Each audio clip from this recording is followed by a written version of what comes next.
Donc les préconisations, on les a classées en 4 groupes. Donc l'inscription de l'offre sur le territoire, Stéphane et Roland commençaient à en parler tout à l'heure, le contenu de l'offre de TP, l'équipe de TP et les patients eux-mêmes.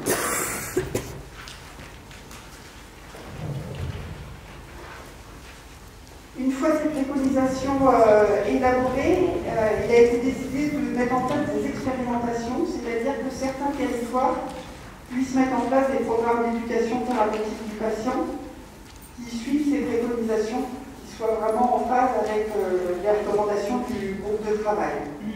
4 sites ont été cooptés, donc Brest, Redon, Lorient et Vannes.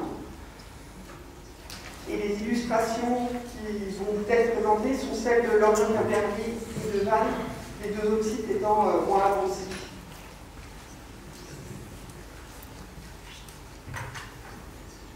Donc je rappelle aux intervenants que vous avez 4 minutes, pas une de plus, que vous avez en face de vous Philippe, qui va vous driver, alors qui va vous donner des repères pour que vous sachiez un petit peu où vous aurez. Donc je vous propose de commencer par la première. Alors toutes les préconisations ne vont pas vous être présentées, hein, parce qu'il y en a vraiment de nombreuses. Vous les avez toutes dans le document qui est dans le dossier du participant. Et celles qui ne sont pas présentées ce matin sont abordées lors des ateliers. Donc première préconisation, favoriser une organisation territoriale de l'offre de TP, s'appuyant sur toutes les compétences disponibles. Ça a commencé à être abordé en début de matinée par Stéphane et Roland, mais c'est vraiment de se dire que pour accompagner une personne, il faut de multiples compétences et que vraiment il est important de mutualiser ces compétences au niveau d'un territoire de façon à ce que le lien se fasse beaucoup plus facilement. C'est-à-dire qu'on puisse orienter du soin vers le soin, du soin vers le TP, de l'ETP vers le soin, et qu'il y ait une continuité pour la personne et qu'elle ne soit pas découpée entre l'hôpital, le médecin généraliste, etc. Ce qui n'est pas toujours très simple, hein, parce que vous devez savoir qu'au niveau hospitalier, ce n'est pas toujours évident de sortir de l'hôpital et d'avoir un partenariat avec les libéraux. Donc c'était aussi ce challenge-là. Donc du coup, je vais en confirmatif. Est-ce que vous pouvez nous dire quelle organisation territoriale vous avez choisi pour votre programme, enfin, qui était impliqué? Bonjour à tous, donc, moi je suis coordinatrice de la plateforme d'éducation thérapeutique sur Vannes et 3. Donc nous sur le projet territorial Ornadito sur le territoire 4, il y a un petit historique, c'est qu'initialement cette dynamique et cette envie de travailler sur la technologie, c'est né sur le Quai-Stambert avec un projet initial qui s'appelait Étilibre. Et donc, à partir de cette dynamique-là, de cette expérience patient professionnelle, où déjà dès le début, ils ont amorcé un travail collaboratif avec vraiment une posture qui laissait beaucoup de place aux patients. On est parti de ça, et puis on a fait une évaluation de ce projet-là en accord avec les recommandations territoriales qui sont sorties en 2020. Et puis après, on a fait une petite exploration du territoire pour lancer cette dynamique au niveau territorial, pour rechercher de nouveaux partenaires avec justement la plateforme, un membre du groupe d'entraide soutien dépendance et puis un membre de l'équipe Étilibre initiale. Donc en 2021, on a organisé des rencontres avec différents partenaires du parcours en addictologie et on s'est retrouvé avec la plateforme comme un des porteurs, ce sont les 3 porteurs, le groupe d'entraide soutien dépendance, Marianne Dibianco qui est la présidente de l'association, et puis le PSM du Morbihan, du territoire 4. Donc on se retrouve avec une état de coordination à 3 têtes. L'expérimentation Étilibre, ça a permis, donc comme je disais, de faire un état de connaissance et de mettre en confiance aussi beaucoup les patients qui ont eu le temps de se former, qui ont pris de l'assurance et de la confiance en eux, d'où aujourd'hui certainement la présence de Marianne dans le portail de ce projet. Donc la métacoordination, l'objectif c'est de faire le lien entre tous les partenaires qui sont identifiés sur notre territoire, de mettre un petit peu en commun toutes nos compétences et nos regards croisés. Et donc ensuite on a des partenaires qui vont être effecteurs et des partenaires non effecteurs. Donc les partenaires qui sont non effecteurs, leur objectif c'est de faire du lien sur le territoire, informer sur le projet, le programme, proposer des salles, des choses très logistiques. Et puis les partenaires effecteurs, l'idée c'est de eux mettre après en place le projet, programmes sur leur territoire. Donc ça voilà. Je m'en suis perdue. Qu'est-ce que ça a permis sur votre territoire au niveau des professionnels? Vous disiez pour les patients, il y avait plus de fluidité. Alors, ça a permis une fluidité très globale sur le parcours en addictologie sur le territoire, parce qu'en fait, les patients nous ont fait beaucoup remonter que c'était assez lisible de comprendre qui faisait quoi sur le territoire, donc d'où l'annuaire des ressources, qui semblait indispensable, et puis de retracer un parcours beaucoup plus fluide, beaucoup plus lisible pour tous les professionnels et les patients du territoire. Ça a amélioré aussi la fluidité dans les échanges, puisque du coup, les gens se connaissent et du coup s'identifient, se sont vus. Pour les porteurs, nous, ce qui nous a beaucoup aidé aussi, c'est qu'on a échangé les réseaux. Donc ça a permis des fois d'avoir des partenaires qu'on n'aurait peut-être pas pu avoir si on n'avait pas croisé les regards et les compétences. Ça a fluidifié les échanges et puis ça a permis vraiment une mise en confiance entre tous les acteurs de la technologie sur le territoire. Et est-ce que vous avez rencontré des difficultés dans ce travail-là? Non. C'était limpide et très fluide. Mais si, ce qu'on a vu surtout avec le post-Covid, c'est que les associations de patients, c'est quand même assez fragile. Marianne pourra peut-être en dire deux mots si elle veut compléter, mais c'est vrai qu'il y a beaucoup d'associations qui n'ont pas survécu un peu à cette période Covid. On avait plus d'associations de patients que ce qu'on a aujourd'hui sur le territoire. Donc ça semble important de les soutenir, nous, en tant que porteurs, partenaires, etc. Et la deuxième chose aussi, c'est les premières rencontres partenaires qu'on a pu réaliser. On a pu voir qu'il y avait pour certains professionnels, certaines institutions, des freins, plus cette crainte de on va faire ce que je vais faire, on va faire mon travail, et finalement ce temps d'acculturation, de formation commune et d'échange, ça permet vraiment de mettre tous les professionnels en confiance et d'avoir envie de travailler ensemble, et finalement il y a de la place pour tout le monde, et on se rend compte que l'ETP, on a l'impression d'en faire, on n'en fait pas forcément comme les textes le définissent, et c'est important finalement de tout faire ensemble, de retravailler le projet ensemble pour se dire que finalement, oui, on va faire un parcours sur un territoire, et c'est pas chacun au sein de son institution, chacun à sa place, et finalement l'objectif c'est d'être au plus près des besoins du patient. Merci. C'est parfait.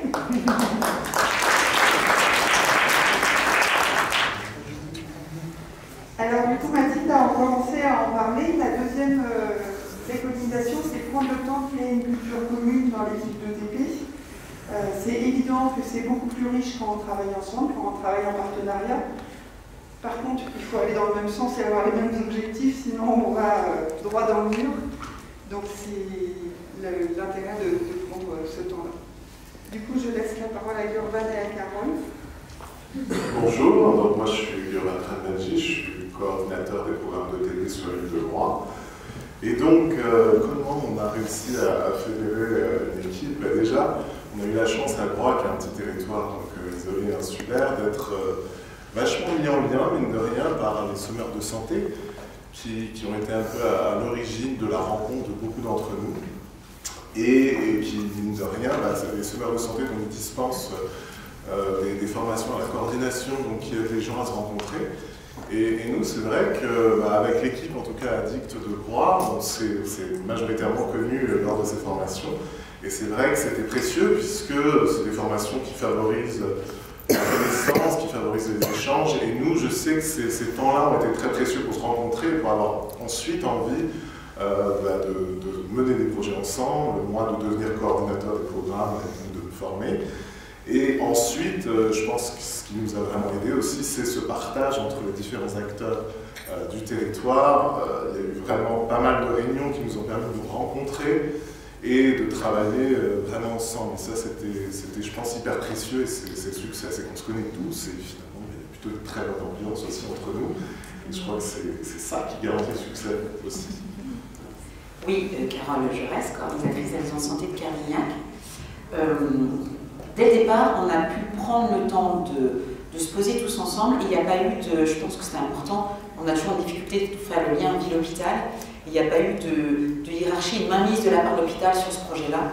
Et on a pris le temps de se dire, en fait, on va vraiment se mettre tous au même niveau, patients, libéraux, autres partenaires et hôpital.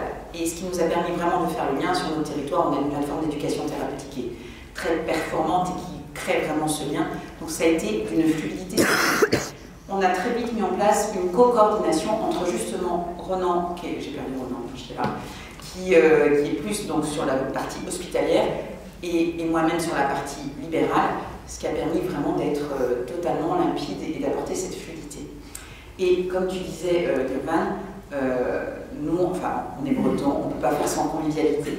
Et on s'est dit vraiment qu'il fallait qu'on prenne des journées entières. Donc très vite, on a pris 2 grandes journées de travail. Avec une journée où on a construit dès le départ tous les thèmes des ateliers et les objectifs des ateliers qu'on a fait à Groix, au bord de l'eau. Et le cas nous a permis d'aller dans le bon sens. Et un deuxième temps à Etel en mangeant des huîtres, ce qui a aussi permis d'aller dans le bon sens. Donc réellement, ça peut paraître une boutade, mais d'avoir le cadre de confort pour travailler en confiance, c'était fondamental. Donc ça nous a vraiment aidés. Ouais, l'importance de la convivialité. Est-ce que vous avez rencontré des difficultés? Non. Alors, quelques difficultés, mais finalement on a surmonté très facilement. C'est qu'au moment où on était en train de lancer le programme, nous n'avions aucun médecin sur l'île. Donc c'est vrai qu'on a dû en un temps record, c'est-à-dire en 1 mois, s'occuper de recruter des participants, de faire nos BEP. Et on l'a fait avec notre force d'y aller, c'est-à-dire de flyer dans les bars, d'aller vraiment pour le coup à la rencontre de là où on peut rencontrer des personnes susceptibles d'être addictes, et puis les relais, la presse, West France, qui nous a aidés, et puis voilà, la magie a fait qu'on a réussi à recruter 6 participants. On n'avait pas eu tant de difficultés que ça, parce qu'en fait, on a nos premières réunions ensemble, c'était la toute première en janvier, et on a pu démarrer le premier cycle test en décembre. Donc ça a été plus que rapide. On a fait une réunion à Groix le 2 juin de tête et en octobre à Sainte-Hélène, si je ne me plante pas. Donc vraiment à chaque fois on a vraiment bien avancé. Donc non, et puis alors je tiens quand même à préciser que la force de ce projet, c'est qu'on a eu un vrai financement de la part de l'ARS pour ce temps de montage. Sans ça, ça ne marchait pas. Oui. On entend le temps nécessaire à créer ce montage et la convivialité importante. On poursuit les préconisations. Donc, préconisation suivante, liée à la pluridisciplinarité de l'équipe de TP, de façon à prendre en compte tous les aspects de la vie des personnes. Donc ça aussi, ça a été abordé ce matin, le fait que la visite d'un patient ne se limite pas aux soins, qu'il y a tout un environnement, et vous êtes bien placé pour savoir que sur la question des addictions, par quoi remplacer les addictions. Il faut vraiment que ça soit une prise en compte globale de la vie des personnes. Et donc associer les professionnels qui sont justement sur ce thème-là. Du coup, Maria. Moi, je suis patiente engagée et co-porteur de la démarche ETP sur le territoire de Vannes. Comme on vous a dit précédemment, nous avions déjà une expérience et déjà des contacts. Lorsque nous avons mis tous nos contacts en lien, nous avons pu créer une équipe d'environ 45 personnes dans l'interdisciplinarité. Parce que moi j'ai bien aimé ce matin, monsieur Haït nous a expliqué c'est-à-dire, il y avait le personnel hospitalier avec chez les boucherons, mais aussi les CMP. Il y avait aussi tout le secteur libéral avec notamment la maison de c'est pas la maison de santé, c'est la CPTS. Voilà, nous avons les CPTS qui sont créés sur le territoire. Nous les avons engagés aussi là-dedans. Alors CPTS, Communauté professionnelle territoriale de santé. Donc du coup, kiné, infirmière, médecin généraliste et tout ça. Et on s'est tous mis à travailler ensemble autour d'une table. La première chose, c'est qui est formé en ETP. Et donc tout le monde n'était pas formé en ETP. Et en plus, tout le monde n'était pas formé avec les mêmes instances en ETP. Donc on avait des langages et tout ça différent. Les groupes de travail nous ont permis de coordonner et de faire connaissance avec tout ce qui avait été appris à l'extérieur et de monter un projet formation ETP avec 25 personnes en adulte. Donc ça a été notre première démarche. La deuxième démarche, c'est le langage et le mode d'action qu'on allait mettre en œuvre. sensibilisation à la technologie. C'est pas vraiment une formation, c'est juste, comme son nom l'indique, une sensibilisation, le B.A.-ba de la technologie, notamment pour les gens qui venaient du secteur libéral et qui n'avaient pas spécialement le même langage ni la même approche de la politique. On a dit tout, je leur ai dit tout, je suis très bien. C'est la création d'une culture commune autour de la technologie. Voilà. Et donc là, on s'est mis en place, on a annoncé cette formation, cette sensibilisation. Moi, en tant que patient expert, avec mon début de la techno, et un cadre de santé de l'EPSM, avec ce langage institutionnel. Nous avons fondé tout ça et nous l'avons donné au groupe. Et du coup, le groupe s'est positionné et échangé sur qu'est-ce que la techno, qu'est-ce que vient faire le TP dans la techno, et qu'est-ce qu'on va faire tous ensemble pour faire en sorte qu'on accompagne le patient au cœur de son vie pour améliorer ses compétences psychosociales. Voilà. Quelles difficultés avez-vous rencontrées dans cette pluridisciplinarité? En fait, il n'y en avait pas. C'est plutôt un enrichissement. C'est-à-dire, moi, je voudrais mettre l'accent sur le fait que le regard des professions libérales est complètement différent du regard des institutions et encore complètement différent du regard du patient. Et se mettre autour des tables, travailler ensemble, échanger autour de cette thématique, ça a été très riche. Pouvoir faire en sorte que ne pas mortifier le patient en souffrance avec certains mots qui peuvent paraître anodins sur l'hôpital ou sur le libéral et qui pour nous les patients s'apparaissent comme un jugement et une humiliation parfois.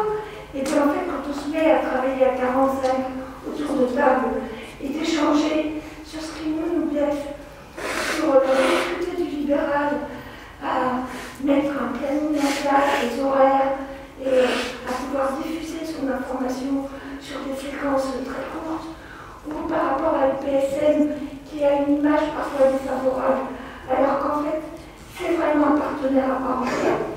Dédiaboliser l'EPSM, dédiaboliser l'hospitalisation a fait partie aussi de cet enregistrement.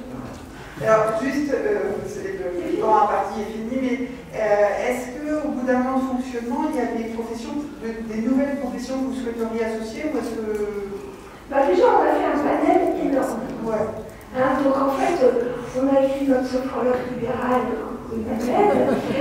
Voilà, on a vraiment balayé, parce que, rappelez-vous, nous avions déjà une première expérience sur le territoire textomère. On est arrivé avec cette première expérience, en disant attention, qu'il n'y ait que des diététiciennes, sophrologues, du libéral, tout ça, c'est important.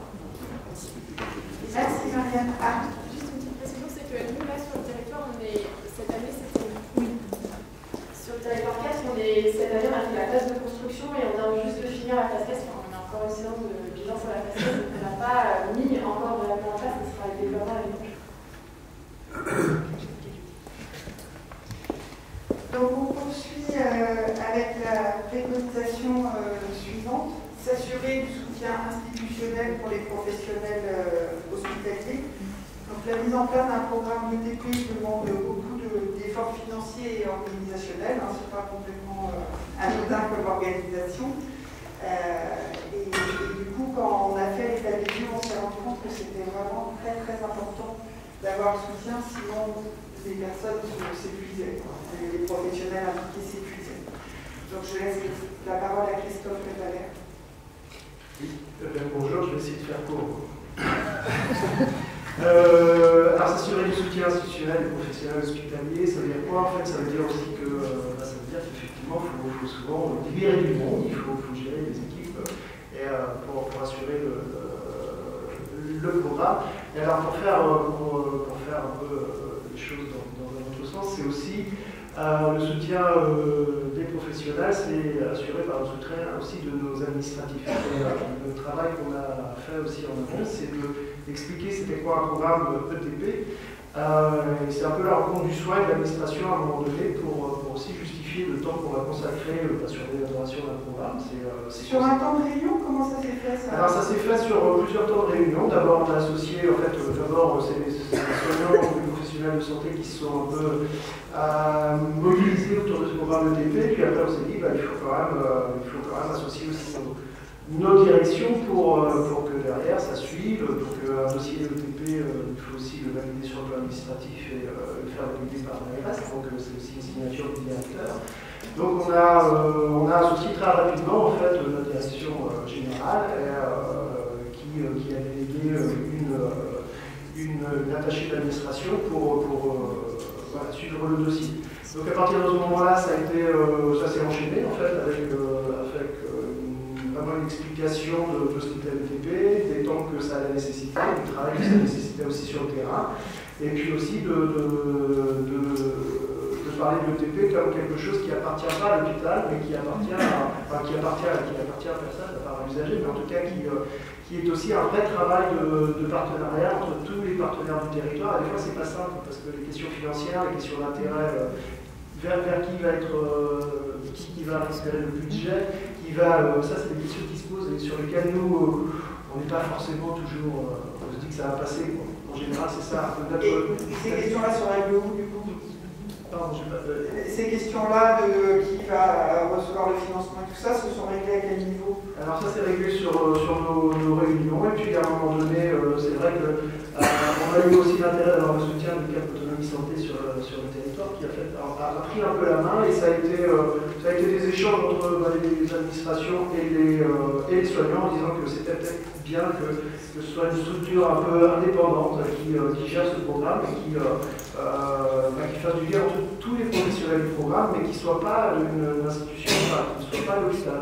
Je pense que ça c'est vraiment une chose intéressante parce que ça décale en fait l'organisation, la gestion, et puis sur une structure qui est vraiment porteuse, c'est son job, et ça permet aussi pour nous d'être libérés, d'être vraiment concentrés sur l'ETP et sur l'animation des séances, sur la programmation, tout ça. Mais ça a été vraiment un grand soutien, je pense qu'on est tous d'accord pour les staffs, que Cap Autonomie Santé nous a vraiment permis, même en structuration méthodologique, c'est-à-dire que c'est vraiment c'est les pros, quoi. Donc ça a facilité grandement le travail, et puis nous en tant que professionnels, on s'est concentré sur effectivement l'élaboration des séances, le lien entre nous, l'interconnaissance, et puis on est parti à fond et motivés tous par ce qui se passait. Et c'était une super expérience, et ça continue, donc c'est super. Mais voilà, en tout cas, les difficultés, elles ont été très vite, on sent qu'au début, il y a eu cette question effectivement du financement, je pense à Dornbez aussi, qui met à disposition des professionnels. Et mettre à disposition un professionnel sur une structure comme Dornbez, c'est aussi dire, il nous coûte tant d'argent pour ces réunions de travail. Donc, comme le soutien financier a été accordé, ça s'est très vite réglé. Il y a eu des débats autour de qui allait recevoir le financement, comment il allait être réparti. Une fois que les clés de répartition ont été faites, c'est venu très vite dans nos premières réunions. Après, c'était engagé, on s'est plus proposé la question du financement, si c'était à un moment d'élaborer un devis pour dire qu'on a besoin de ça pour financer, pour travailler sur 3 ans dans les bonnes conditions. Et voilà. Et donc on travaille depuis 1 an dans de très bonnes conditions. Ce que je vous ai précisé au début, c'est qu'on aura un temps d'échange avec les différents intervenants après, donc n'hésitez pas, comme tout à l'heure, à noter si vous avez des questions, de façon à pas les perdre. Préconisations suivantes, qui sont... Tout ça. C'est pas moi qui ai fait le timing. Non, il y a pas un tout ira. Alors c'est vrai que Céline se retrouve avec un certain nombre de préconisations à aborder, donc le fait de travailler dans la durée, de prendre en compte les aspects psychosociaux de la vie des personnes, de prendre en compte les comorbidités, de respecter les objectifs codéfinis avec le patient et de personnaliser son parcours de DP, et de travailler à l'amélioration des relations du patient avec son entourage. Ce dernier point donnant lieu à un atelier aussi cet après-midi. Donc Céline, comment est-ce que vous avez mis en place ces différentes préconisations? Du coup, je traiterai les 2 questions de difficulté en même temps. Ça travail dans la durée. Le programme Libre-Addict va se décliner en 6 séances. 6 séances, une séance par semaine, pendant 6 semaines. Et on aura un atelier collectif, un atelier numéro 7 au bout d'un mois et demi à 2 mois après la dernière séance. Voilà. L'idée initiale, c'était un petit peu de se caler sur l'expérimentation équilibre avec une dizaine de séances, mais au regard du budget, ça nous paraissait quand même irréalisable. Du coup, nous envisageons, et ça après la phase test et le déploiement, peut-être de proposer des ateliers complémentaires de renforcement, mais ça, ce sera à voir ultérieurement avec l'évaluation. On insiste aussi sur le fait que le travail dans la durée, il se fait autour du groupe. Et une des premières, je regarde Emmanuel qui a animé l'atelier numéro 1, c'est qu'un des premiers objectifs des animateurs dans cet atelier, le premier atelier, c'est de créer du lien dans le groupe. Et la force du groupe qui leur permettra peut-être après de pouvoir se projeter dans leur quotidien après. Alors, on rappelle aussi que le programme fait partie d'un parcours et qu'il est complémentaire des autres offres du territoire. Et voilà, lors de la séance, on leur remet aussi un carnet de bord aux patients et ce sera aussi leur support pour les accompagner. Voilà. Nous avons aussi rédigé un livret sur les ressources, on l'a évoqué tout à l'heure, sur le territoire, on peut travailler sur la durée. Les ressources addicto. Les ressources en addicto sur le territoire. Donc c'est un petit peu. C'est un pour la prise en compte des aspects psychosociaux, donc là, finalement, c'est le bilan éducatif partagé qui est primordial dans ce cadre-là. On en a parlé ce matin avec la pièce de théâtre. La construction du programme s'est faite en fonction des attentes des patients qui ont été remontées par les associations, aussi basées sur l'expérimentation d'équilibre de Kestenberg, mais aussi, et je fais coucou aux collègues de Villiers sur leur expérience de leur module consommation sur le CPR, le Centre de post-cure et de réadaptation de Villiers. Et du coup, est-ce que vous pouvez nous citer des exemples d'ateliers? Donc, on a une séance qui s'appelle la première, c'est on rencontre l'exploit et les autres. Donc là, on fait connaissance, on essaie de travailler sur le groupe. La deuxième, je fais le point sur les habitudes et les consommations. Qui suis-je? Je fais face aux situations à risque. Mes ressources pour avancer. J'élabore mon projet. Outils, ressources et aide extérieure. Voilà, c'est les six séances. Il a fallu faire des choix. Oui. Voilà. Donc on a intégré tous les professionnels locaux sur le territoire qui étaient intéressés par la thématique. Voilà. Donc concernant les comorbidités, donc elle est un petit peu en filigrane sur tous les ateliers. Sachant qu'au décours des séances, les animateurs étant sensibilisés, ils peuvent dépister une comorbidité et éventuellement orienter sur des ressources sur le territoire. Et ce qui rejoint aussi la pluridisciplinarité et la connaissance de nos ressources, ce travail en équipe. Voilà. Pour les objectifs, donc j'ai évoqué le BEP tout à l'heure, donc c'est un moment très important, un bilan éducatif partagé. Voilà, je parlais ce matin de relations de confiance et lors de notre phase test, on a identifié le fait qu'il est important finalement que ce soit la personne qui oriente le patient qui puisse faire le bilan éducatif partagé. Le patient n'a pas un inconnu devant lui et le travail est déjà plus facile à faire. De prendre des décisions capitales pour sa santé, des fois c'est la fuite, et on l'identifie lors d'un atelier, c'est savoir dire non, c'est aussi se positionner et voilà, pouvoir quitter son entourage. Merci beaucoup.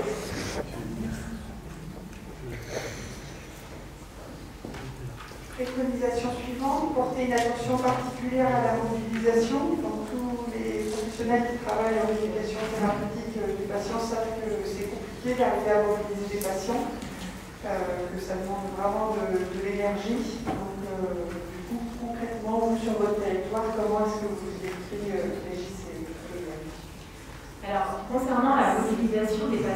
c'est vraiment quelque chose aussi qu'on a réfléchi dès le départ, comme ont pu dire certains de l'équipe.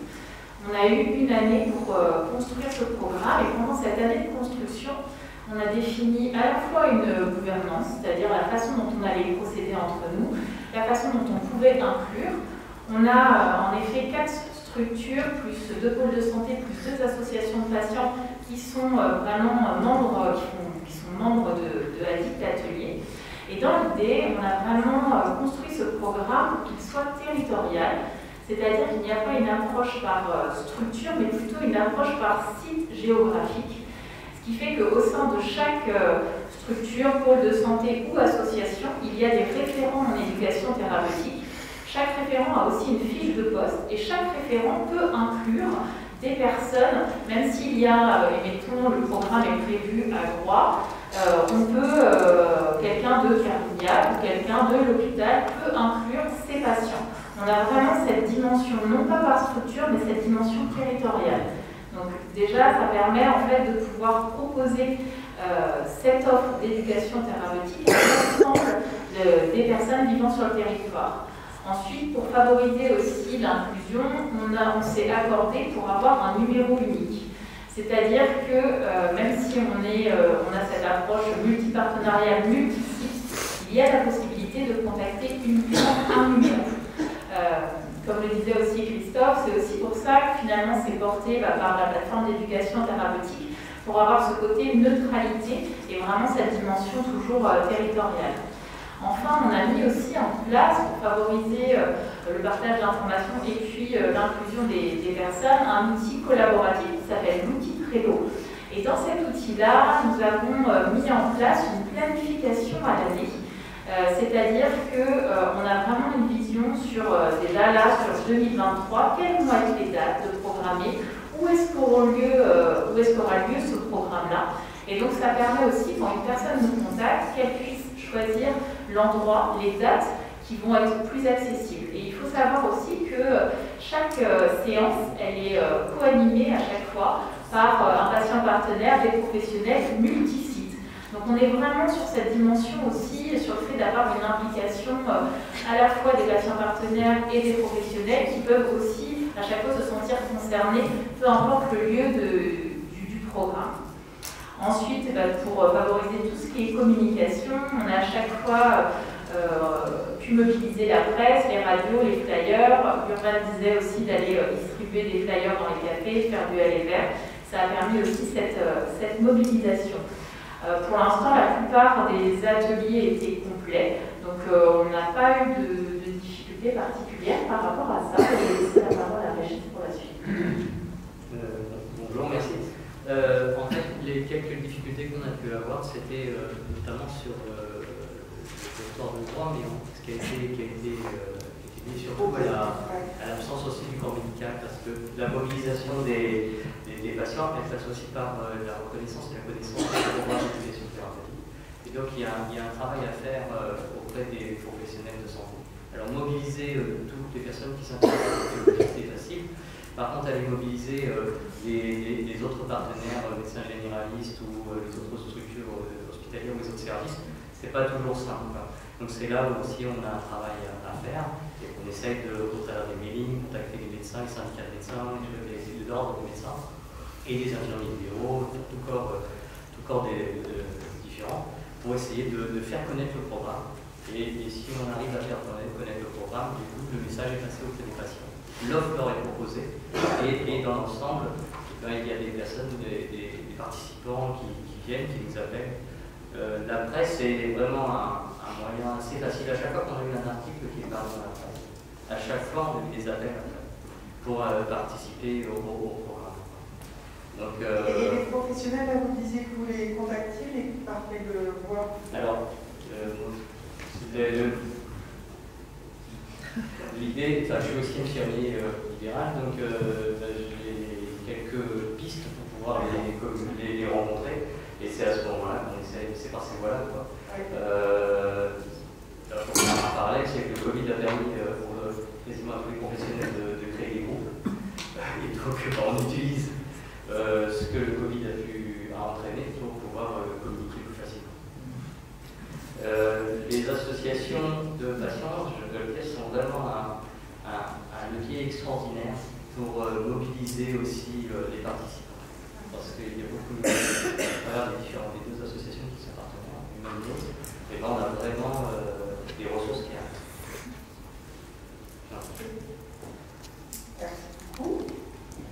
Juste sur Calperlé, on s'appuie maintenant sur la CPTS qui est en cours de création, enfin, qui est maintenant à l'œuvre.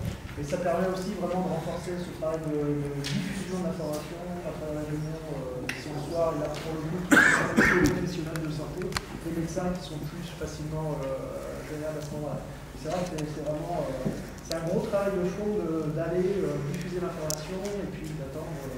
Et là, c'est la CPTS qui transmet l'information à tous les professionnels de santé. En fait, nous on intervient sur la CPTS pour faire de la présentation du programme. Lors d'enfants. Oui. C'est ça, c'est du face à face.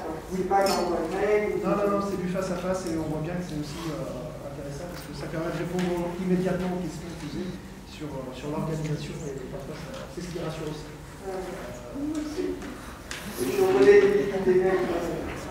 Et juste pour ajouter un point, quelque chose qui a beaucoup aidé, c'est qu'on a travaillé, comme le T4 l'a déjà fait aujourd'hui, mais sur un répertoire des ressources en addictologie.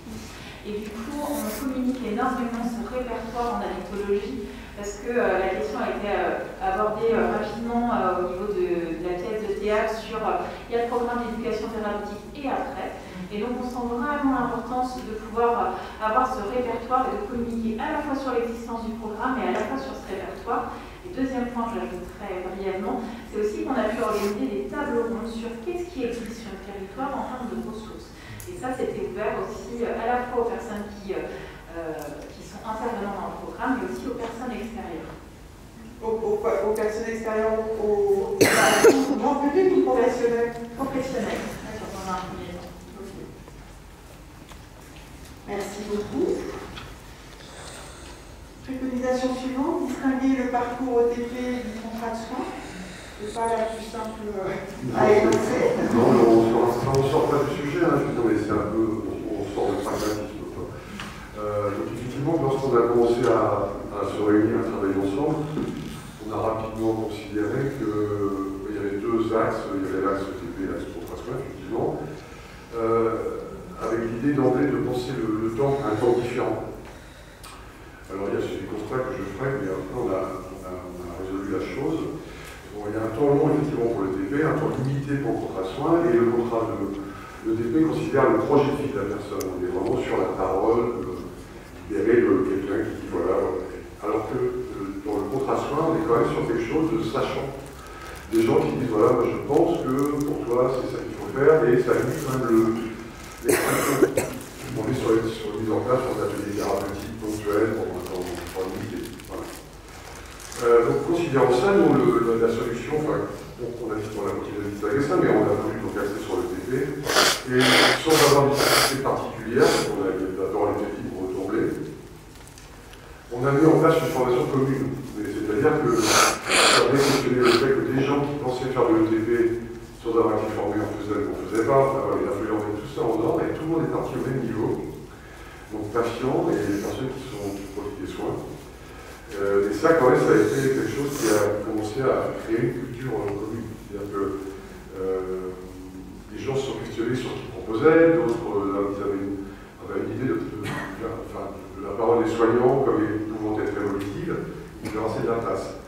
Donc il y a vraiment une rencontre. Et moi, je crois beaucoup à cette idée-là dans le TP, c'est quand même se rencontrer en respectant les postures de chacun, mais les faisant évoluer. Il y a quand même aussi cette idée de posture, alors il y a le temps, mais il y a aussi la posture. La posture elle est faite d'humilité à mon sens. C'est-à-dire que la personne qui répète des choses par rapport à sa pathologie pense que c'est ça qu'il faut faire, et ça, si on ne le casse pas, il n'y a pas de production d'amélioration. Et les personnes qui sont en soins pensent que voilà, puisque moi je sais, on va continuer comme ça. Et donc, ça donne des postures un peu difficiles à questionner, mais la formation qu'on a mis en place a œuvré à repositionner chacun, et moi je parle pour les soignants, mieux, c'est quand même effectivement une posture d'humilité en disant, et Et ce que je disais tout à l'heure, c'est une notion de néophyte presque. Il vaut mieux arriver dans un groupe en disant voilà, je connais rien, je suis pas dedans, vous avez l'expérience, moi je ne sais pas. Et comment fait-on pour se croiser, pour essayer de travailler ensemble? Il y a des conseils que moi j'ai en termes de technique qui peuvent vous faire avancer à un moment donné. Mais c'est vraiment l'unité, il n'y a pas à poster à la fois se mettre à la place de quelqu'un d'autre. Voilà, je ne sais pas si ma réponse correspond vraiment à les deux choses, mais enfin, nous, ce qu'on a fait, c'est essayer de converger sur des postures différentes. Il y avait bien ça, quand c'est traduisait, le DP, c'était vraiment des postures d'initial. Ouais. Non, ce qu'on voit bien, c'est que vous avez distingué concrètement les deux. Il y a le contrat de soins et le DP, et que c'est pas de façon plus expliquée, c'est déjà mis en avant par Stéphane, même par vous. La posture n'est pas la même non plus. Non, l'idée c'était aussi s'extraire des stéréotypes, quoi. Voilà, c'est-à-dire que la chronicité, c'est la chronicité, c'est une maladie chronique, et puis en face, ils ont à savoir qu'il peut aussi évoluer, la science évolue. Donc, faire table rase de la symptomatologie pour être en face de quelqu'un qu'on ne connaît pas et qu'on découvre. Il y a ça aussi, voilà. C'est l'idée de la rencontre. Et je pense quand même que si ça fonctionne, alors là, c'est une motivation, je suis à d'autres personnes, et c'est pas qu'on s'est rencontrés nous aussi. Je veux dire que c'est pas rien, tous les quatre, hein, on prend une petite bande, on se voit, on boit le café, tout la vie faite, on bosse, quoi, je veux dire, ça produit, mais voilà, il n'y a pas de posture. Moi, j'ai pas son de femme. Voilà. On mange pas. Non, mais il faut qu'on mange aussi. Gaspiller déjà, oui. Voilà. Enfin, voilà. Et on a partagé notre langage. Oui, il y a ça. Partage du langage, je dis. Le langage. Oui, il y a eu un mélange, on a créé une langue, quoi. D'accord. Une nouvelle langue, presque. Non, mais le bilinguisme, c'est vrai, il y a des choses sur ce registre-là. On a appris les mots de l'OTP. On a appris à utiliser diabolitique. Et du coup, on a appris à. Dans la terminologie, c'est très important pour ça, la terminologie. Et donc, du coup, de savoir qu'un médecin traitant généraliste, un patient ressource ou une plateforme OTP mettent des mots très particuliers, très précis sur ce qui se passe tous ensemble. Oui, c'est ce que tu disais déjà. Et dans la formation, il y avait 25 personnes. 26. C'est ce que je disais tout à l'heure, il y a des mots qui sont très sensibles. Voilà. Il y a 4 associations différentes engagées. Malheureusement, nous ne sommes pas, droit de l'Est, nous ne sommes pas concrètement suivis. C'est de la finance. Après, au final, ça pose des questions de point du soin. Les soignants n'ont pas besoin de point du soin. Voilà, c'est l'auto-soin, c'est les gens qui connaissent eux-mêmes, qu'il faut écouter. Je veux dire, quand c'est comme la douleur, il y a un mal, c'est chiant. Non, il a mal. Qu'est-ce qu'on fait avec ça? Comment on reçoit la chose? Comment on transforme? Comment, avec les connaissances standards, on peut proposer quelque chose, c'est tout. Ça, j'ai dit une fois, mais ça marche pas, mais 2 fois. Voilà, c'est en tous les cas l'unité. Voilà. Merci. Et dernière préconisation, comme disait le Roselier, inclure toute personne volontaire ayant mis un terme à ses conduites addictives ou non. Donc on a eu un petit échange téléphonique puisque notre question portait sur qu'est-ce que ça a suscité comme discussion dans l'équipe. Et en fait, on nous disait que c'était une telle évidence que ça n'avait même pas été sujet de discussion.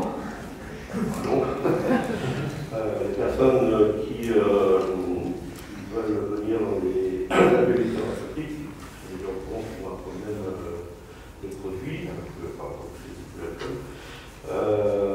de là, il y en a qui ont arrêté, qui sont abstinents, fragiles, il y en a qui sont toujours dans la consommation, raisonnée ou pas, et bien sûr qu'on les prend.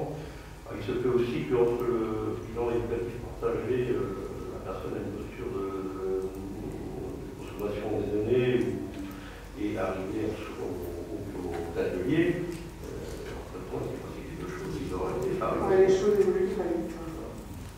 Il faut expliquer tout ça. Donc à partir du moment où la personne a la volonté de réfléchir, de se poser sur ses conduites addictives, qu'elle soit dans la consommation ou pas, ça ne pose pas de problème. Et au niveau de l'animation des ateliers, au niveau du déroulement des ateliers, ça ne pose pas de problème d'avoir des personnes qui consomment et des personnes qui ne consomment pas. Je pense que tout le monde tolère la consommation d'eau, la consommation. Au début, au premier atelier, on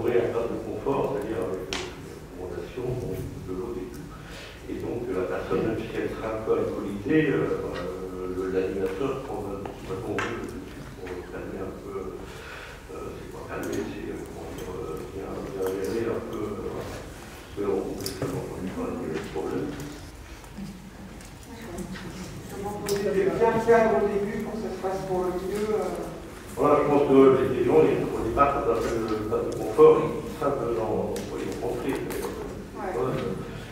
La parole à l'autre, de partager la parole, le non-jugement. Voilà, donc, on ne sait pas non plus si quelqu'un a consommé avant ou pas. Pourquoi ça fait qu'on dans nos réunions, on ne peut pas savoir. Sauf si on a dessus. Ok. Merci Dans beaucoup. le principe, dans les ateliers, c'est de ne pas questionner la consommation sur On a un micro parce que. On va rebondir sur ce cadre de confort. On va rebondir sur le cadre de confort, mais c'est vrai que dans l'animation, en fait, il y a c'est pas forcément un principe instauré entre nous, mais je crois qu'il est assez clair, c'est de ne pas questionner la consommation en amont et de venir. Voilà, ça ne fait pas partie de l'accueil. Après, ça peut arriver effectivement en cours de séance que quelqu'un dise bon, aujourd'hui, j'ai donné ma consommation pour l'atelier, ou ça fait 15 jours que je suis abstinent parce que je savais que j'allais rentrer dans le programme. Et en fait, c'est pas du tout, c'est pas un sujet. Et c'est aussi très confortable et confortable pour l'animateur et pour l'animateur, et puis confortable aussi pour les participants parce que ça met tout le monde.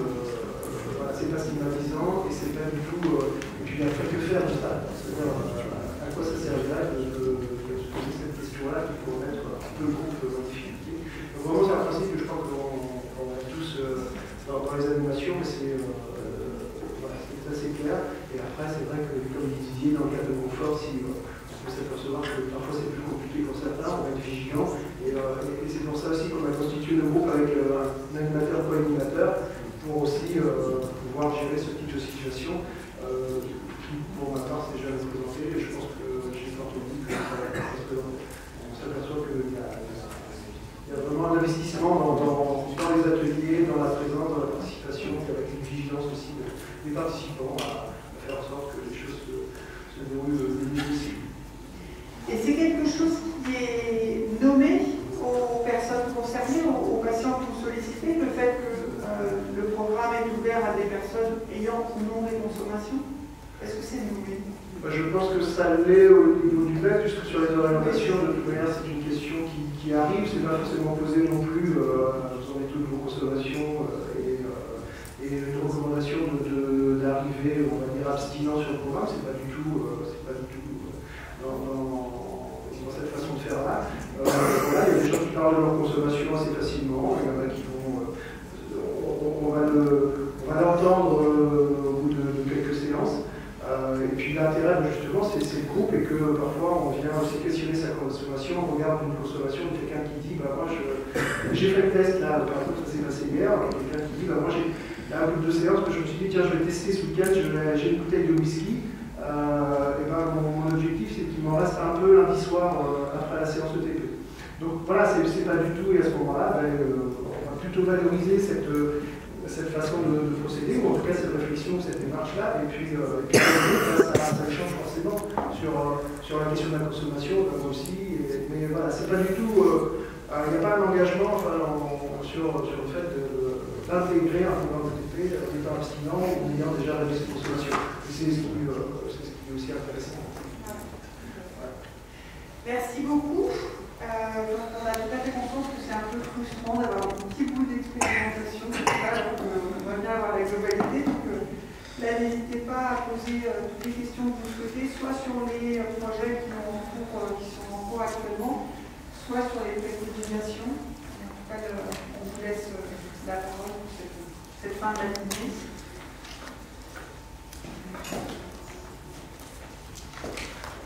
Bonjour, Mathieu Rédian, je suis psychologue ici à Saint-Brieuc. J'avais une question sur la question de la dynamique de groupe.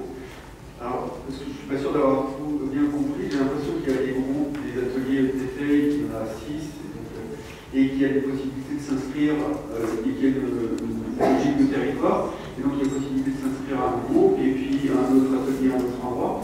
Comment vous pouvez créer une dynamique de groupe avec des personnes qui, en fait, à chaque atelier ne sont pas forcément les mêmes? C'est un peu la question. Ah mais vas-y, Hélène répond, vas-y. En effet, il y a cette approche territoriale, mais après, ce sont des groupes fermés. C'est-à-dire que, quand je disais, il peut choisir son lieu géographique, le lieu de localisation du programme, c'était dans l'idée qu'on n'est pas sûr, il va faire son... il va être à l'hôpital d'un tel, ou il va être dans le pôle de santé de nanana. Il va pouvoir aller à n'importe quel endroit du territoire, mais pour le coup, il y a, donc maintenant on est passé à 7 séances, et il y a un engagement à suivre ces 7 séances au même endroit. On a fait une discussion qu'on a beaucoup eue, ouvert ou fermé, et c'est un groupe fermé. Il y a vraiment cette dynamique de groupe sur les 7 séances, et ça nous semble aussi cohérent. Et pour maintenir cette dynamique et pour faire aussi écho à ce que disait Christophe tout à l'heure, il y a toujours donc une co-animation. Et dans cette co-animation, il va y avoir tout de même un animateur fil rouge, c'est-à-dire un animateur qui va faire l'ensemble des 7 séances. C'est juste le co-animateur qui va varier, mais ça aussi, justement pour maintenir cette dynamique, pour apporter aussi un cadre de confiance au groupe, c'était vraiment des indispensables, des ingrédients clés. Et aussi pour pouvoir, justement, c'est aussi cet animateur fil rouge qui est, entre guillemets, responsable, ou en tout cas qui peut être contacté si entre 2 séances, il y a aussi un besoin de parler, d'aborder des sujets. Ça nous est arrivé aussi sur une séance, voilà, notamment les séances sur les émotions, qui bouleversent énormément. Et d'être aussi garant que peut-être que la personne puisse être accompagnée, ou d'être garant que, en tout cas, elle puisse être recontactée le lendemain si besoin. Enfin, il y a aussi ce cadre-là qui apporte une garantie. Il forme mon addicto, le co-animateur.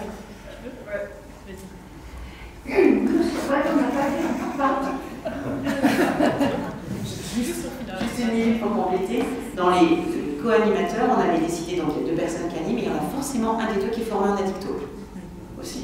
Alors soit le fil rouge, soit l'autre, mais forcément quelqu'un qui est formé en addicto, au-delà de la posture et de l'éthique. Et nous n'avons pas fait choix là sur le secteur de Vannes, sur le T4. Nous avons une co-animation en fonction des compétences. Souvent, il y a un patient et un professionnel de santé. Des fois, quand il n'y a pas de patient, parce qu'on n'a pas assez de patients, on va mettre un professionnel libéral avec un institutionnel. Donc, on est toujours le regard croisé. On n'a pas la notion de fil rouge. On part du principe que systématiquement, dans le binôme, il y a une personne formée en ETP et une autre qui va être formée en addicto. On veille à ce que les binômes soient complémentaires, mais soient issus d'une structure différente à chaque fois. Et je voudrais revenir un petit peu sur ce qu'a évoqué Lorient avec le fait de consommer ou pas. Nous, effectivement, au départ, on était un petit peu en difficulté avec cette thématique-là, en sachant que dans notre vision de patient, c'est très difficile d'être abstinent et d'avoir quelqu'un qui va vous dire qu'il va finir sa bouteille de whisky le soir même, est parfois problématique. Comme on a fait à Lorient, ça se passe bien, on a évolué. Donc maintenant, on fait comme vous. Mais on va pas tout à fait du whisky quand même dans la séance. Par contre, ce qui me questionne moi, et j'aimerais bien qu'on fasse un remue-ménage tous ensemble, dans les pratiques actives de substance, on a des profils très différents.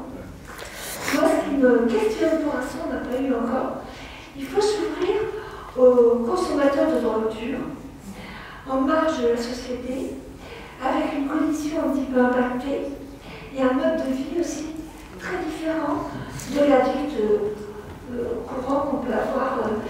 Et là, moi je me pose la question sur mettre depuis la table un jeune drogue dure, marginalisé un petit peu, ou dans un mode de vie un petit peu différent et avec un langage très différent, et avec un monsieur 50 ans qui va boire son whisky le soir. Ça questionne. Pour l'instant, on n'a pas eu encore à les mélanger. Nous, ce qu'on se posait, c'est est-ce qu'il ne faudrait pas, sur un même programme ETP, en ouvrir sur tout le territoire, on a vu ça, un qui va être plus sur le profil, comme je disais, festif, tous ces jeunes qui vont beaucoup en soirée, qui ont un milieu de dealers actifs, qui vont avoir un impact sur leur vie au quotidien très marqué, les réunir autour d'une session ETP un peu spécialisée, ou un peu avec une écoute plus ouverte sur qu'est-ce que c'est que sortir des ordures. Alors, l'idée très intéressante, je pense que là, il va falloir travailler la mobilisation de façon pointue. Il va falloir travailler la mobilisation, vraiment réfléchir à ce que c'est. Alors, l'équipe chez nous est ouverte, hein. L'équipe des acteurs OTP, je vois les jeunes là, formés au début de ça, on est après, c'est pas si ça, mais par contre, ça fait partie du public qu'on va croiser dans les centres de soins, c'est comme la comorbidité psychiatrique. Voilà. Je vois que vous êtes mobilisés, voilà, où vous avez affaire à des gens avec une comorbidité psychiatrique très importante, et c'est d'ailleurs d'abord, j'aimerais bien que chez vous c'est l'inverse, c'est-à-dire une problématique psychiatrique avec une comorbidité addicto. Chez vous c'est un peu ça. Mais on est ouvert. Quand on a appris à travailler ensemble, on est ouvert. Par contre, il faut veiller à ce que lorsqu'on crée notre dynamique de patients, tout le monde s'y retrouve. Et juste pour compléter rapidement, pour qu'on puisse poser la question, pour l'histoire du fil rouge, nous, à Tastet, nous avons vu qu'il y a quand même un besoin d'un fil rouge, donc peut-être ce qu'on proposera, c'est pas forcément l'animateur qui fasse tous les ateliers, parce que ça peut être compliqué à mettre en place, mais peut-être un des deux animateurs qui fasse 2 ateliers à la suite.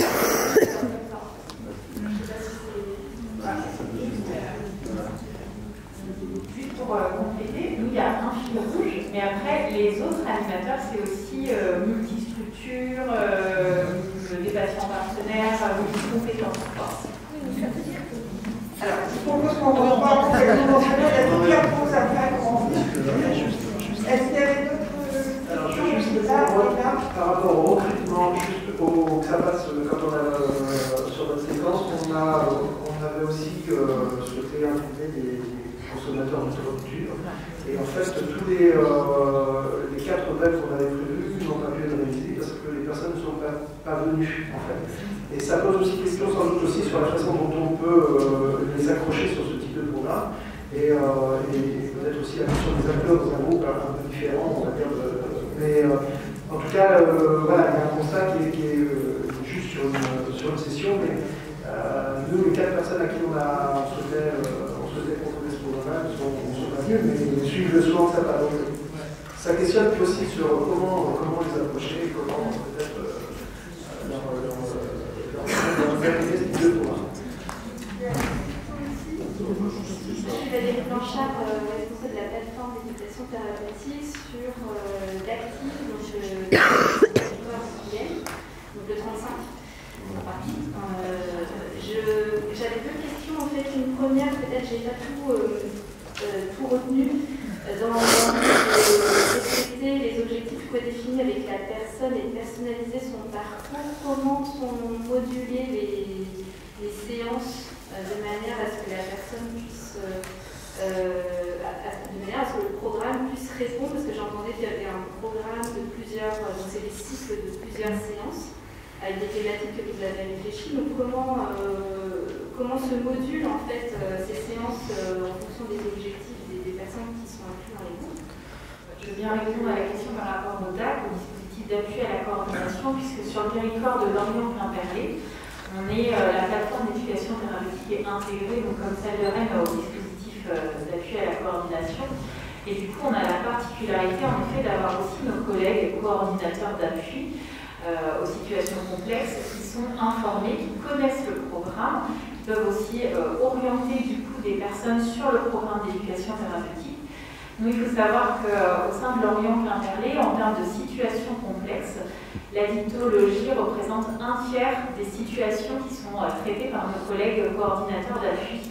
Donc c'est vraiment un enjeu majeur, un enjeu de santé publique extrêmement important, et ce qui fait que nos collègues sont relèvent alors soit du programme, mais surtout, j'allais dire, du répertoire des ressources en addicto. Parce que finalement, il existe, on a une filière sur le territoire en addictologie extrêmement importante et qui se connaît aussi extrêmement bien. Ça a été aussi d'ailleurs grand élément facilitant de la mise en place du programme d'éducation thérapeutique, mais par contre, parfois, ce sont à la fois pour des usagers de la santé et à la fois pour des professionnels de santé, ils ne connaissent pas forcément aussi les possibilités d'orientation. Donc je dirais que c'est plus le répertoire des ressources qui est transmis assez facilement et le programme d'éducation thérapeutique, si les personnes sont aussi dans cette disponibilité-là. Voilà pour répondre à cette question. Et la première question? Oui, je vais quand même rebondir sur la deuxième question. Nous avons intégré dès le départ à la construction du programme, je regarde Mathilde, les 2 DAC de notre territoire, parce qu'on a 2 DAC, on a vachement de chance. Le DAC de Saint-Avé, le DAC de Val, et le DAC de Malétroit. Donc on a 2 chargés de mission du DAC qui sont intégrés dans les partenaires pour la prise de connaissance du programme. Donc elles sont invitées régulièrement. Donc dans la phase de construction, elles n'ont pas vu leur place, l'intérêt de leur place dans la construction des conducteurs, mais elles ont été à chaque fois intégrées dans les réunions partenaires. Donc on a un lien fort avec les 2 DAC. Pour ce qui est de la première question sur le respect des objectifs, comment se modulent les ateliers, alors c'est vrai que ce sont des préconisations, mais même dans tous les programmes d'éducation thérapeutique, qu'à partir du BEP, on fasse notre fameux projet personnalisé, vous disait aussi Camille et Nathalie. Mais bon, on se rend bien compte aussi que même si on définit dans le BEP des ressources et des besoins, finalement, l'effet groupe est très important, et tu parlais de groupe fermé tout à l'heure, et il était même aussi envisagé dans les préconisations qu'en fonction des besoins, le patient intègre un atelier ou un autre, mais on se rend compte avec le recul que le fait de suivre l'entièreté, la totalité du programme, ça crée une émulation, et vraiment l'effet groupe finalement est prioritaire par rapport finalement à répondre à un besoin particulier ou en allant dans un atelier en particulier. Et sinon, pour revenir là-dessus aussi, c'est qu'on a rédigé des conducteurs de séance, on a des papiers bien faits, mais que finalement, le rôle de l'animateur, je regarde Laetitia parce qu'on parlait de consommation tout à l'heure, on avait un patient dans un de ces ateliers qui était abstinent et qui ne se reconnaissait pas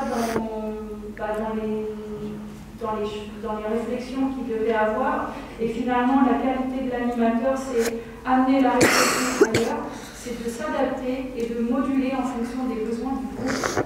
On n'est pas à prendre le timing vraiment de notre conducteur et qu'on s'adapte dans l'animation du groupe. C'est comme ça qu'on répond aux besoins du groupe. Ouais, très rapidement, on puisse prendre une dernière question. Oui, pour répondre à la question des objectifs individuels, chaque patient a aussi la possibilité pendant le process de bénéficier de 2 séances individuelles. Et ça, c'est important parce que c'est vrai que nous, par exemple, on en a eu par rapport à des patients qui, en cours de cycle, avaient des questions justement plus précises sur leur objectif. Donc ça aussi, c'est une possibilité. Disons, 2 séances chacun, individuelles. Et le fil rouge permet aussi, alors, puisqu'on est sur le programme, non mais c'est vrai que c'est aussi, c'est-à-dire que le fil rouge, c'est aussi quelqu'un qui connaît bien les personnes qui ont intégré le groupe et qui a aussi ce travail d'animation et de faire du lien entre un parcours individuel, de pouvoir pointer aussi dans l'animation et sur la thématique, de faire référence, alors de façon parfois un peu anonyme, mais en se servant des histoires personnelles pour la remettre au niveau du groupe et amener une réflexion un peu plus générale. Mais l'idée aussi de bien connaître le groupe et de le suivre, c'est aussi de pointer les évolutions et de pouvoir les marquer aussi positivement. Donc voilà, nous c'était aussi le parti pris du fil rouge, c'était de pouvoir aussi faire ce travail-là de fond, mais qui nécessite vraiment d'être là sur toutes les séances et d'avoir une bonne connaissance des BEP au départ, quoi. Donc c'est aussi c'est une façon de travailler aussi sur un projet individualisé en même temps qu'on fait du collectif, quoi. Ok, merci. Dernière question? Non, avant-dernière. Pour rebondir sur ce que vous dites, moi je suis profane sur l'éducation thérapeutique ce matin, donc vous êtes très convaincu, très convaincant. La question que je me pose en même temps, c'est que finalement, pour participer à ce parcours d'éducation thérapeutique, il faut être quand même très adhérent, il faut des compétences psychosociales, il faut quand même y croire, ça suppose un vrai investissement. Est-ce qu'il y a des travaux en cours ou des propositions un petit peu intermédiaires entre le programme de soins classique dans une période d'hospitalisation et puis l'entrée dans un parcours ETP pour des personnes qui sont réticentes au collectif, qui ne comprennent pas forcément les enjeux et qu'il va falloir amener quand même à cette démarche qui est très impliquante. J'insiste sur vraiment les réponses très courtes. Vous êtes plusieurs à vouloir prendre la parole. Alors, juste vraiment pour répondre à cette question, à Croix, on a créé un atelier de pédagogie qui s'appelle Je ne suis pas prêt, justement un peu provocant, qui permet justement d'éveiller la curiosité chez ceux qui ne se sentent pas prêts. Alors, pas prêts à quoi? C'est ça la question, mais justement, ça peut être pas prêt au collectif, pas prêt à parler de sa maladie chronique. Et donc, c'est ça qui est, on est surpris en fait, parce que les gens qui ont postulé à cet atelier disent mais c'est quoi, pas prêt à quoi? Et la boutade, c'est de leur envoyer, mais justement, à quoi n'êtes-vous pas prêt? Et on l'a fait 2 fois, et donc c'est un atelier qu'on a conçu autour de l'art-thérapie et de l'hypnose, et qui fonctionne vraiment très bien, donc qui a été très très apprécié.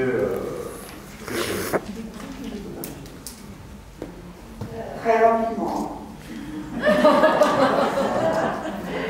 Alors, l'ETP vient renforcer une proposition de soins en addictologie sur le territoire.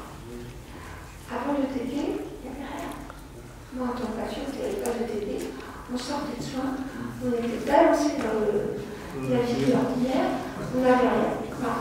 Et de la même manière, dans maintenant l'accompagnement du patient, on est sorti du tout sans alcool à un accompagnement vers le mieux-être, une diminution de consommation, en sachant que nous, les patients adultes, dont je suis, on sait très bien que quand on a dépassé une certaine limite, c'est abstinence, parce que sinon, on replonge dans nos affres.